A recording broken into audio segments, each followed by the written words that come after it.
మూసీ నదిలో మొసలి సంచారం కలకలం రేపుతుంది. 2 రోజుల క్రితం కిషన్ బాగ్ లో కనిపించిన మొసలి ఇవాళ చైతన్యపురి డివిజన్ ఫణిగిరి కాలనీ సమీపంలోని మూసీ నదిలో కనిపించింది. దాంతో స్థానికులు భయాందోళన వ్యక్తం చేస్తున్నారు.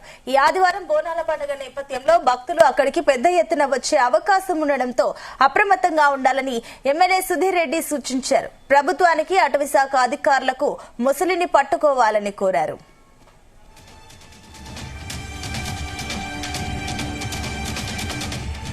చైతన్యపురి డివిజన్ లో ఫణిగిరి కాలనీలో మూసీ నది పక్కకున్న ఈ కాలనీలో దాదాపు ఒక మొసలి గత వారం రోజులుగా సంచరిస్తుందని చెప్పేసి ప్రజలు చెప్పడం జరిగింది. కానీ చెప్పింది కానీ వచ్చి చూసినప్పుడు కనిపించలేదు. కానీ 2 రోజుల క్రితం వాళ్ళంతా ఫోటోలు తీసుకొని వాట్సాప్ గ్రూప్లలో పెట్టినప్పుడు నిజంగా ప్రజలందరూ కూడా భయభ్రాంతులైనరు. వెంటనే నేను అధికారులకు ఫోన్ చేసిన, హైడ్రాకు ఫోన్ చేయడం జరిగింది, మరి ఫారెస్ట్ వాళ్ళకి ఫోన్ చేయడం జరిగింది.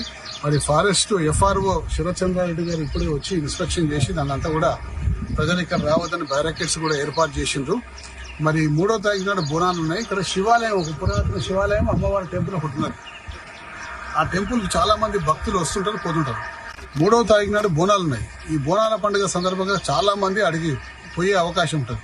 కాబట్టి ప్రజలకు ఒక రిక్వెస్ట్ ఏంటంటే, ఈ మొసలి ఇక్కడి నుంచి దీన్ని బంధించే వరకు దయచేసి ఆ ప్రాంతం వైపు వెళ్ళకండి అని చెప్పేసి ప్రజలను రిక్వెస్ట్ చేస్తా ఉన్నాం. ఈ లోపుగా ఫారెస్ట్ అధికారులు కూడా ఏదో ఒకటి చర్య చేద్దామని చెప్పేసి వాళ్ళంతా కూడా చూసుకొని పోతున్నారు. తొందరలో దాన్ని పట్టిస్తే ఈ ప్రజల యొక్క భయాలు పోతాయి. తద్వారా వీళ్ళు స్వేచ్ఛగా మళ్ళా దేవాలయానికి వెళ్లి రోజు అమ్మవారిని దర్శించుకునే అవకాశం ఉంటుంది. కాబట్టి సాధ్యమైనంత తొందరగా దాన్ని బంధించాలని చెప్పేసి మేము అధికారులను కోరుతాము.